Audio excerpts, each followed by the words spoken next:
Hey everybody, welcome back to Tech Odyssey. So I'm sitting here with two really interesting phones. One I said doesn't make sense, and the other one I said don't buy.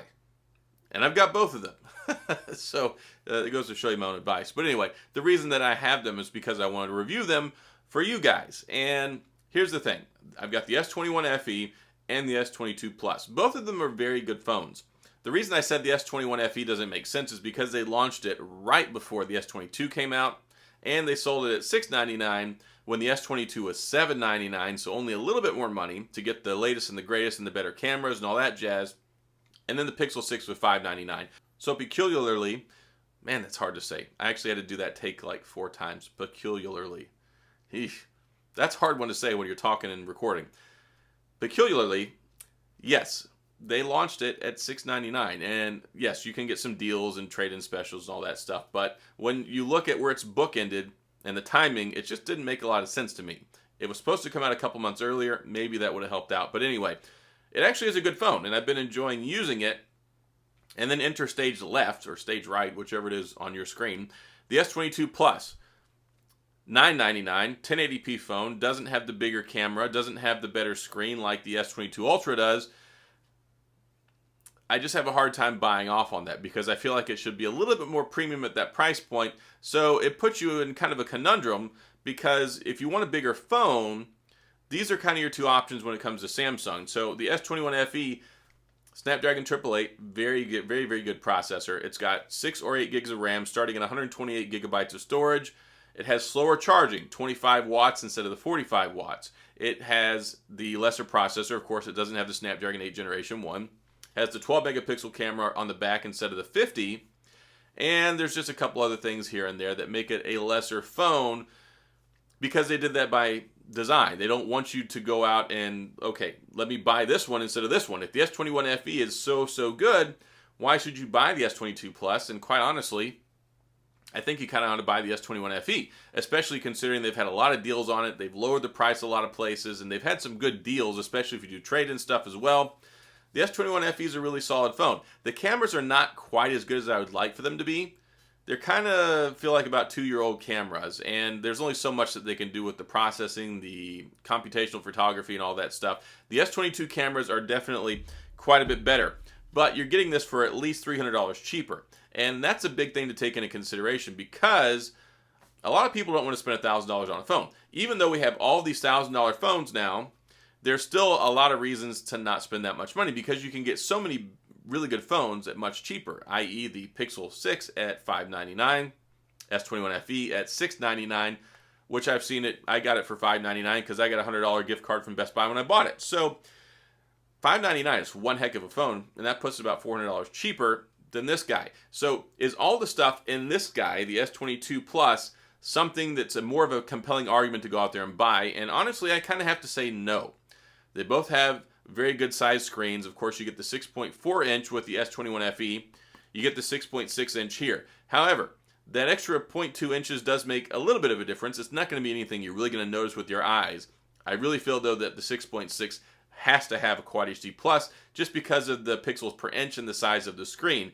However, it does diminish the battery life, and maybe that's another reason why they did that. But the reason that this phone exists the way that it does at the price point it does is because they brought back the Note in the form of the S22 Ultra, which is a fantastic phone. I like it a lot. It's got probably the most beautiful screen on a phone I've ever used in my life. The 120 hertz is nice. It's got the S Pen with it, which I've been using quite a bit. I gotta say though, I don't really like the small S Pen. I like the way that they did it with the S21 Ultra, where you could get the one on the side and use it instead of having the compartments. It's like the perfect size stylus for a phone. Also for the fold. Anyway, that's neither here nor there. The S22 Plus, it's a very good phone. You can't say a phone is bad when it's got a Snapdragon 8 Generation 1. You've got 8 gigs of RAM, 128 gigabytes of baseline storage. It really should be 256. Unfortunately, I got this one at the carrier. I didn't get a pre-order deal, so I didn't get the 256 because Samsung was crazy and wouldn't let me actually order stuff. I don't know what the deal is there. Still haven't got my Samsung account fixed. This one, the S22 Plus, the cameras they're definitely better. The selfie camera is much better. It handles the light. It handles the HDR better. It doesn't overexpose as much. The saturation, the colors.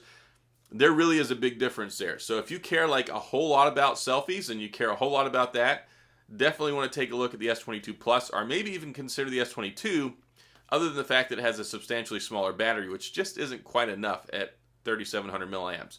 Both of these phones actually have a 4,500 milliamp battery, and I think they're really about the same.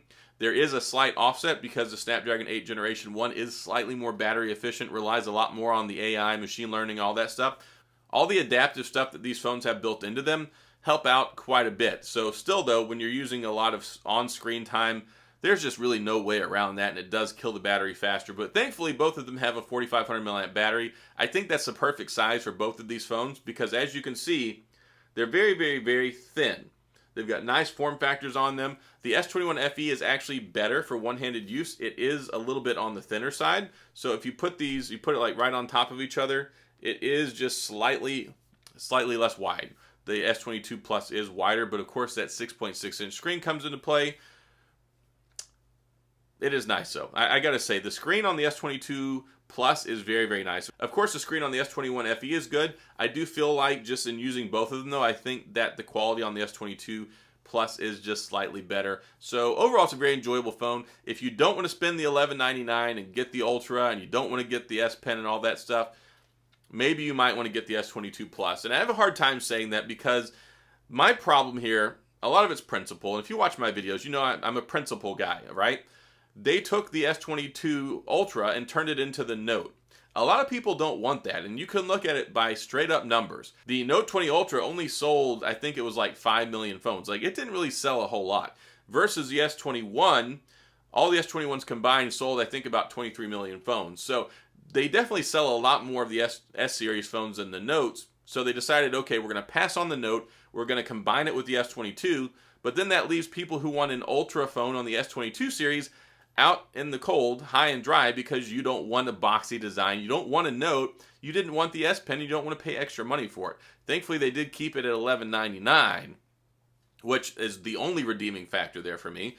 But at the same point in time, the alternative is to get one of these, which is $200 less, and I'm sorry, they shouldn't have dumbed it down. They should have kept it at Quad HD Plus, and they should have given it the 108 megapixel camera. I think that would have gone a little bit more for me wanting to appreciate and recommend this phone. Even if they bumped it up to, like, let's say $1049 or even $1099 and just scrapped the $999 price point, that would have also made a lot more sense for the S21 FE because that would have been your alternative.